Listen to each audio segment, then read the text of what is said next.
La mente humana tiene unas formas absolutamente fascinantes y la verdad a veces bastante aterradoras de defenderse del dolor extremo. Sí, totalmente. Es un instinto de supervivencia puro. Exacto. Digo, un mecanismo bastante conocido es la represión. O sea, la mente toma una pulsión o un recuerdo inaceptable y simplemente lo entierra, lo esconde en el inconsciente. Claro, lo barre bajo la alfombra, digamos. Tal cual. Pero hay un límite para lo que la represión puede manejar. Cuando la realidad exterior o la angustia interna se vuelven pero tan insoportables que amenazan con desintegrar a la persona por completo. Ahí es donde la mente ejecuta una maniobra radical. Exactamente. Arranca un pedazo de esa realidad, deja un agujero inmenso en la percepción del mundo y luego, pues, rellena ese vacío con una historia completamente inventada. Y es que es un nivel de supervivencia psíquica llevado al extremo. O sea, no se trata de un simple sesgo cognitivo o un malentendido temporal. No, es algo mucho más profundo. Exacto. Hablamos de una reescritura estructural del mundo. La psique, al no poder asimilar un evento o una frustración, prefiere fabricar una nueva realidad, por más bizarra que sea, antes que enfrentar el colapso total de su propia existencia. ¡Qué fuerte! Y esa frontera, ese punto donde la mente se quiebra y se reconstruye, es el núcleo de nuestra inmersión profunda de hoy. El objetivo es analizar a fondo la evolución clínica y teórica del psicoanálisis, partiendo de los últimos años de vida de Sigmund Freud. Que fueron años cruciales, por cierto. Muy cruciales. Vamos a adentrarnos en las entrañas de su modelo estructural de la mente. Queremos diseccionar las diferencias mecánicas y profundas entre la neurosis y la psicosis. Y finalmente vamos a explorar la guerra intelectual sin cuartel que se desató entre sus seguidores tras su muerte, todo para reclamar la autoridad sobre su legado. Una historia verdaderamente apasionante. Bueno, vamos a desempacar esto, porque mapear la fragilidad de nuestra propia percepción es un ejercicio verdaderamente vertiginoso. Sin duda. Y para entender esos colapsos catastróficos, primero hay que mirar la maquinaria operando en condiciones normales, por así decirlo. Claro, la base de todo. Exacto. Dando por sentado que ya conocemos la arquitectura básica propuesta por Freud en su madurez, esa división clásica entre el ello, el yo y el superyo, lo que a menudo se nos pasa por alto es la brutal economía de la energía psíquica que rige este sistema. Es como un presupuesto de energía, ¿no? Tal cual. O sea, la mente no es una democracia armoniosa. Es un campo de batalla constante donde el yo opera en un estado de perpetuo asedio. Es una posición insostenible por diseño. De hecho, Freud utilizaba una metáfora muy gráfica en sus textos tardíos. Él describía el yo como un payaso, o bueno, como un malabarista que intenta desesperadamente contentar a tres amos que tienen exigencias completamente opuestas. Una tarea imposible. Imposible. Porque por un lado está el caldero hirviente del ello exigiendo descarga inmediata, placer ya. Por otro, las implacables limitaciones físicas y sociales de la realidad exterior. Ajá. Y coronando todo este desastre, el superyo, dictando sentencias morales y exigiendo un ideal de perfección casi inalcanzable. Y fíjate que la dinámica se vuelve muchísimo más oscura cuando analizamos la verdadera naturaleza de ese tercer amo. ¿Del superyo? Exacto. Porque el superyo suele ser simplificado por mucha gente como la mera conciencia moral o las reglas de la sociedad internalizadas y ya está. La vocecita que te dice qué está bien y qué está mal. Sí, pero en la teoría freudiana avanzada es mucho más que eso. El superyo hunde sus raíces directamente en el ello. ¡Wow! Espera, ¿en el ello? Sí, en el ello. Esto significa que se alimenta de la misma energía primitiva, específicamente de la pulsión de muerte. Por eso el superyo no se limita a guiar o aconsejar de forma amable. Castiga con una crueldad sádica. ¡Qué locura! La melancolía clínica ilustra esto a la perfección. El sujeto melancólico no solo se siente mal por fallar, sino que experimenta un autocastigo devastador. Es una agresión interna pero tan feroz que puede llevar a la autodestrucción. Todo ejecutado por un superyo que está, digamos, sediento de castigo. Pensando en esa estructura, la dinámica me recuerda muchísimo a la jerarquía de una corporación profundamente tóxica. Javier, me gusta esa idea. Imagínate que el yo es un gerente de nivel medio eternamente al borde del burnout, del colapso. Sí, el típico gerente estresado. Exacto. Por debajo tiene a su cargo un equipo totalmente caótico, irracional e impulsivo que solo quiere gastar todo el presupuesto de la empresa en una fiesta de placer inmediato. Ese sería el ello. Claro. Luego, en la ventanilla, debe lidiar con clientes furiosos y un mercado que no perdona absolutamente nada, que es la realidad. Y encima de él, Y por encima, rindiéndole cuentas, hay un jefe tiránico, el superyo, que no solo exige resultados perfectos, sino que disfruta activamente torturando a este pobre gerente por cada mínimo error. Y además usando la misma energía destructiva que emana del sótano de la empresa. me parece brillante. Esa analogía corporativa capta perfectamente el problema fundamental del yo, que es la falta de recursos propios. Es que está vacío. Claro, ese gerente no tiene un presupuesto independiente. Tiene que robar energía de los impulsos del equipo para poder controlarlos y al mismo tiempo usar la energía del jefe para intentar aplacarlo. Es un desgaste absoluto. Es un esfuerzo titánico por mantener la cohesión del sistema. Y en este proceso, el yo se va escindiendo, empobreciendo y fracturando.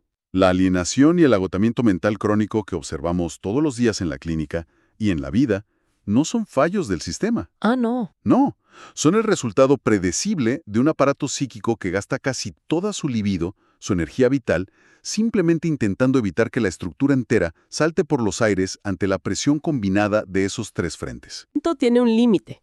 Tarde o temprano, este gerente fracasa en su intento de negociar. Y es justo aquí donde surge el síntoma. Así es. Cuando el yo se encuentra con un deseo del ello que resulta absolutamente inaceptable, ya sea porque el mundo exterior lo prohíbe o porque el jefe tiránico del que hablábamos lo condena, pues la estrategia principal es la represión. La primera línea de defensa. El problema es que empujar un impulso masivo bajo la alfombra requiere un gasto de energía constante, y casi siempre la represión falla. Totalmente. Retorna lo reprimido y ahí nace la neurosis. Y el mecanismo clínico de la neurosis revela de una forma muy interesante cómo la psique maneja la frustración de la realidad. A ver, explícanos eso. Cuando el mundo exterior te niega la satisfacción de ese deseo reprimido, la libido, o sea, esa energía pulsional, no desaparece mágicamente. La energía no se destruye. Exacto, retrocede, hace una regresión y busca refugio en los moldes de la fantasía infantil. Por eso el síntoma neurótico es en esencia una formación de compromiso. Un trato a medias. Sí, es una manera distorsionada y dolorosa de satisfacer el deseo oculto del ello y al mismo tiempo apaciguar el castigo del superyo. ¿Sabes? Para visualizar bien cómo el neurótico retrocede hacia la fantasía ante esta frustración, me pongo a pensar en un escenario súper contemporáneo. El típico mensaje de texto en WhatsApp. Uy, un clásico de la ansiedad moderna. Total. Imagina que alguien envía un mensaje crucial, declarando un sentimiento o haciendo una pregunta muy importante, y como única respuesta recibe un visto o una simple reacción de un pulgar hacia arriba. El silencio absoluto. Exacto. Ese silencio y la ausencia de un significado claro chocan brutalmente contra el sujeto. El gerente exhausto del que hablábamos simplemente no puede tolerar ese vacío. El no saber es insoportable. Y ahí empieza a trabajar la maquineria. A toda velocidad. Empieza a tejer narrativas febriles, ¿no? Cosas como, seguramente dije algo ofensivo ayer, me están ignorando a propósito porque me odian, o ya descubrieron mi peor defecto. Se fabrica un laberinto entero de sufrimiento consciente solo para enmascarar la angustia que produce ese vacío. Y diste en el clavo. Ese horror al vacío es clave en la clínica psicoanalítica, porque para la estructura neurótica, aferrarse a un escenario imaginario súper doloroso como tener la certeza de ser rechazado u odiado, resulta infinitamente más tolerable que enfrentar la falta de garantías del otro. Prefieren sufrir sabiendo por qué que vivir en la incertidumbre. Tal cual. Hay una creencia de que siempre existe un significado oculto que debe ser descifrado. Y es por esto que intentar curar a un sujeto neurótico ofreciendo explicaciones lógicas es sinceramente un esfuerzo inútil. Como decirle, oye, seguro estaba ocupado. Exacto. Si un tercero interviene diciendo, seguramente solo entró a una reunión y no pudo escribir, eso puede que le alivie la ansiedad durante 5 minutos. Sí, un alivio temporal. Pero en la economía neurótica, el sentido siempre exige más sentido. Inmediatamente surgirá la pregunta de, ¿pero por qué no me avisó antes de entrar a la reunión si le importó? Claro, el laberinto. El laberinto no tiene salida por la vía de la lógica racional, porque el problema estructural es el goce inconsciente que está atrapado en esa misma duda. ¿Y qué significa todo esto para nuestras interacciones diarias? Porque si nuestra mente está perpetuamente llenando los huecos de la información exterior con proyecciones y fantasías para no lidiar con la angustia, entonces, no sé, fenómenos muy celebrados como enamorarse podrían operar bajo el mismo motor. Bueno, el amor y la neurosis están muy de la mano. Claro, porque cuando surge el enamoramiento, se proyectan ideales y deseos sobre una pantalla casi en blanco. Básicamente se rellenan los silencios de la otra persona con intenciones que nosotros queremos creer que están ahí. Sería entonces, mecánicamente hablando, una ilusión subjetiva. Lo fascinante aquí es que el psicoanálisis asume que nunca existe un acceso directo a una realidad objetiva, entre comillas. En la neurosis siempre hay una pérdida parcial de la realidad, porque el mundo es aprendido exclusivamente a través del filtro distorsionador del fantasma fundamental del sujeto. O sea, vemos lo que necesitamos ver. Exactamente. Vemos el mundo no como es, sino a través de la lente de nuestras defensas, de nuestros traumas e historias previas. El enamoramiento implica una ceguera funcional necesaria. Idealizar requiere ignorar grandes parcelas de la realidad del otro para poder sostener la estructura del deseo. Es una noción inquietante, la verdad, pero muy clarificadora. Ahora bien, si la neurosis es esta retirada hacia el laberinto fantasmático porque el mundo nos frustra los deseos, la ecuación cambia radicalmente frente a traumas masivos. Ahí entramos en otro territorio. Exacto. ¿Qué ocurre cuando ese mundo exterior no solo es frustrante, sino aniquilador? Cuando el yo que ya estaba súper empobrecido es arrasado por completo por las exigencias pulsionales y simplemente no puede asimilar un evento de la realidad material. Ahí es cuando cruzamos la línea hacia la psicosis. Y aquí las reglas del juego cambian por completo. Totalmente. En la psicosis la batalla principal ya no se libra entre el yo y los impulsos inaceptables del ello. El conflicto estructural se da entre el yo y la realidad exterior misma. Es un choque frontal. ¿Sí? Volviendo a tu analogía, el gerente corporativo ya no negocia con el mundo, cierra las ventanas y demuele las paredes. ¡Wow! El mecanismo defensivo ya no es la represión. Freud y posteriormente otros teóricos utilizaron el concepto de Verworfung, que suele traducirse como desestimación o forclusión. ¿Y qué significa eso exactamente en la práctica? Es un rechazo primario y absoluto. El psiquismo desgarra y arranca un trozo de la realidad que le resulta intolerable, como si nunca hubiera existido. Pero claro, el problema fundamental de arrancar un pedazo del universo material es que se genera una falla catastrófica en la percepción. Queda literalmente un agujero negro en el tejido de tu experiencia, y la mente detesta los agujeros y el caos absoluto. No lo soporta. Así que, en un intento desesperado por no desintegrarse en la nada, el yo fabrica lo que llaman un parche restitutivo. Y ese parche es el delirio. ¡Qué buen concepto, el parche restitutivo! Y me parece vital desmitificar esto. El delirio o la alucinación no son la enfermedad en sí misma. Son el intento dramático de la mente por curarse, por volver a anclarse a un mundo que tenga sentido, aunque sea a través de un andamiaje completamente inventado. Esa es precisamente la función estabilizadora del delirio psicótico. Al colocar ese parche en la mente psicótica, utiliza una lógica que se asemeja muchísimo a la mecánica de los sueños. ¿A los sueños? ¿En qué sentido? En que es profundamente autorreferencial. Si alguien sueña que hay un terremoto, de alguna manera, ese terremoto tiene un significado intrínseco íntimo para el soñador. Claro, el sueño habla de ti. Exacto. Y en la vigilia psicótica ocurre lo mismo. Si dos desconocidos conversan en la acera de enfrente, el sujeto tiene la certeza inquebrantable de que están conspirando contra él. No hay espacio para la duda o para el azar. Todo se convierte en una verdad irreductible. Y esa verdad irreductible adopta diferentes arquitecturas, ¿verdad? Porque existen delirios rígidamente sistematizados, como la erotomanía. Un ejemplo perfecto. Quien padece erotomanía tiene la convicción absoluta de que una persona, usualmente de mayor estatus social o un famoso, está locamente enamorada en secreto de ella. Y nada Pero nada altera esta creencia. Ni siquiera la evidencia contraria. Ni siquiera el rechazo explícito. Porque si la persona le dice, no te quiero, eso es reinterpretado como una prueba de amor oculta. Es una narrativa totalmente blindada. Blindada e inamovible. Pero luego están los delirios mal sistematizados, que muestran cómo la mente va perdiendo la batalla.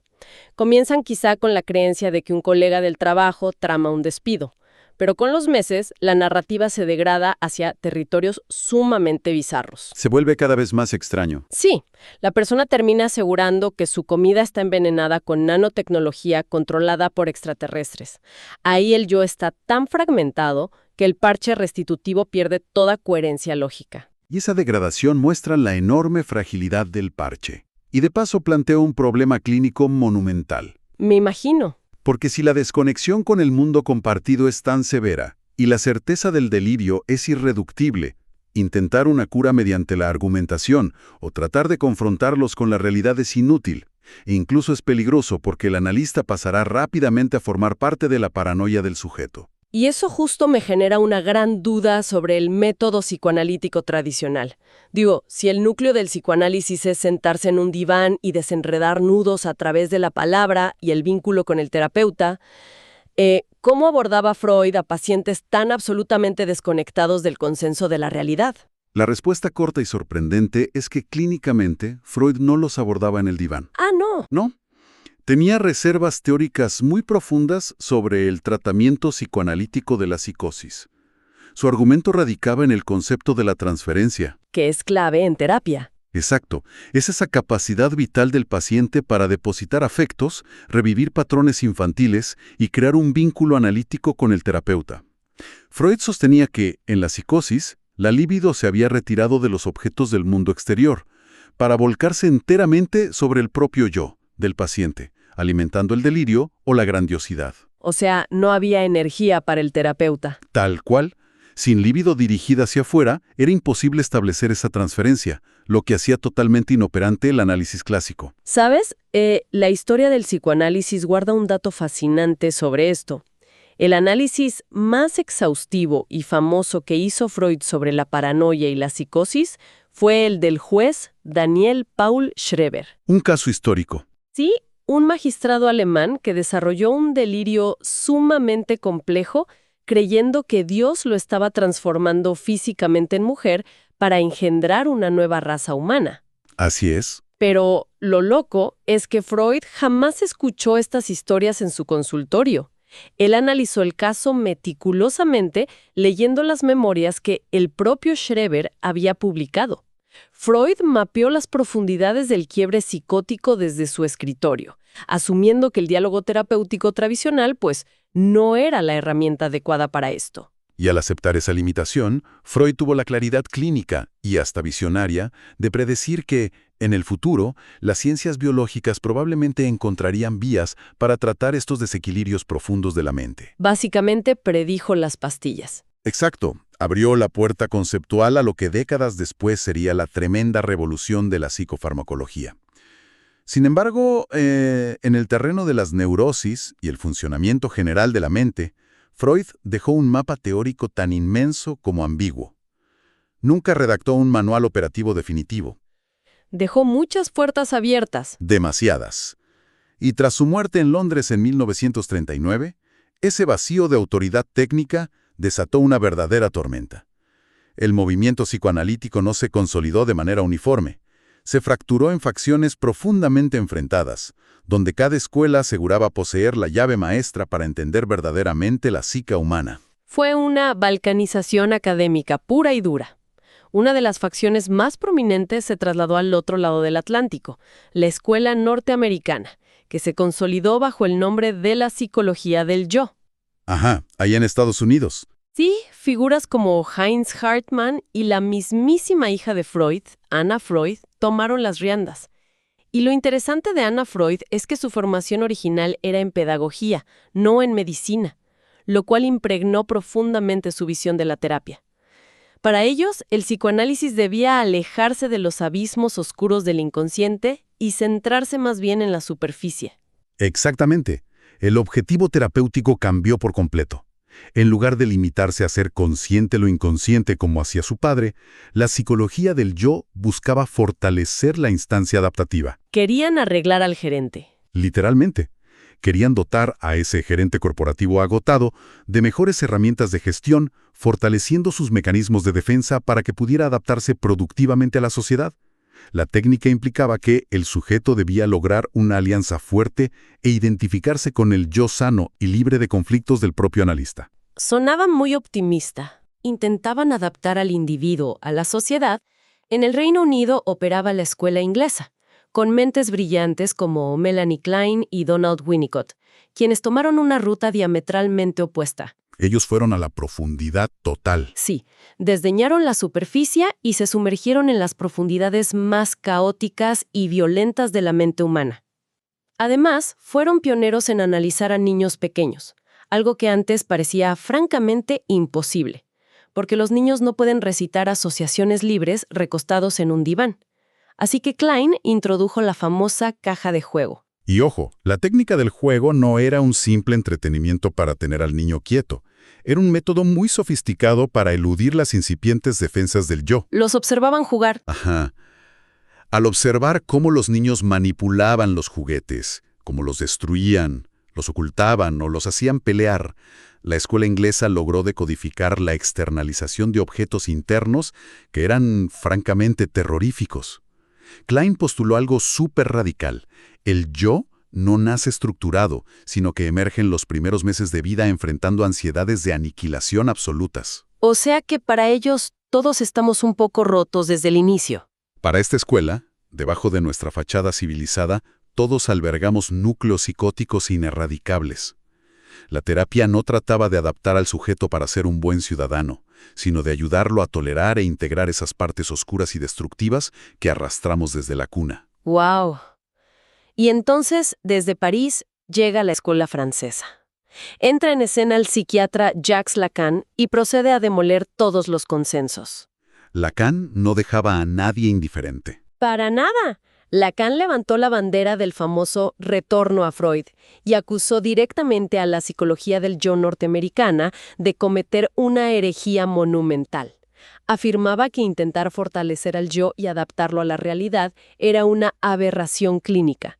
Él lo llamaba una extraviada. Para el pensamiento lacaniano, el yo no es la solución, es exactamente el problema.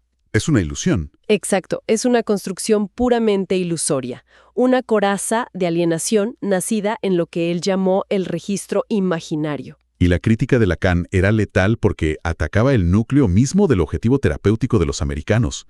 O sea, si el analista intenta que el paciente se identifique con el yo sano del terapeuta, simplemente está reemplazando la ilusión del paciente por la ilusión del analista. Es como cambiar un espejismo por otro. Totalmente.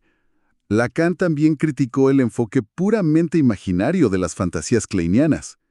Él propuso que el verdadero descubrimiento freudiano radicaba en el registro de lo simbólico, o sea, que el inconsciente esté estructurado como un lenguaje. El lenguaje es clave, ahí. Sí, el síntoma no es un error de adaptación que hay que corregir, es un mensaje cifrado que demanda ser leído. Por lo tanto, el trabajo analítico no consiste en apuntalar la personalidad, sino en desarticularla a través de la palabra para revelar las coordenadas del deseo que gobiernan al sujeto en secreto. Aquí es donde se pone realmente interesante. Porque ver estas tres corrientes chocar es como, no sé, es como observar a los herederos de un codiciado recetario familiar pelearse por el legado de un abuelo genial. A ver, desarrolla esa idea. Imagina esto. Uno de los nietos lee el manual y abre una eficiente cadena de restaurantes de comida rápida para alimentar a las masas, priorizando la adaptación y la funcionalidad. Esa es la psicología del yo norteamericana. Claro, muy pragmático. Luego, otro nieto abre un oscuro laboratorio de alta cocina molecular, explorando las entrañas caóticas y crudas de los ingredientes, muy al estilo de la escuela inglesa. Ajá, Klein y Winnicott. Y el tercero, digamos Lacan, funda un purista y elitista puesto callejero donde solo sirve los elementos esenciales, acusando a los otros dos de haber pervertido la receta original del abuelo. Y lo asombroso es que los tres afirman tener la única interpretación válida del texto fundacional. Es una excelente manera de ilustrar este cisma, tanto sociológico como clínico. Y Si llevamos las implicaciones de estas diferentes escuelas a la práctica vital de cualquier individuo, emergen los conceptos fundamentales de estructura psíquica y resiliencia. ¿Cómo se ve eso en la vida real? El psicoanálisis nos enseña que el andamiaje mental se forja en los primeros años de vida. Hay quienes, por circunstancias y recursos internos, logran cimentar una estructura bastante flexible. Pueden experimentar decepciones graves, pérdidas profundas o traumas, y aunque la estructura tiemble muchísimo, no se derrumba. Pueden generar síntomas neuróticos, sufrir angustia, pero mantienen su anclaje en el mundo compartido. Pero hay otros andamiajes que no corren con la misma suerte. Me acuerdo que en los historiales clínicos se menciona una metáfora muy gráfica de un paciente que describe su propia mente diciendo que la tenía, y cito, atada con alambre. ¡Qué imagen tan potente! Es fuertísimo. Es una solución precaria, un remiendo temporal de pura supervivencia. El individuo funciona, trabaja y socializa sosteniendo su psique con alambres invisibles. Pero cuando el impacto de la realidad golpea con demasiada fuerza, digamos, la muerte de un ser querido, la pérdida brusca del estatus o una exigencia vital muy abrumadora. Ahí es cuando los alambres ceden. Exacto. La estructura se desploma y se abre el abismo del colapso psiquiátrico.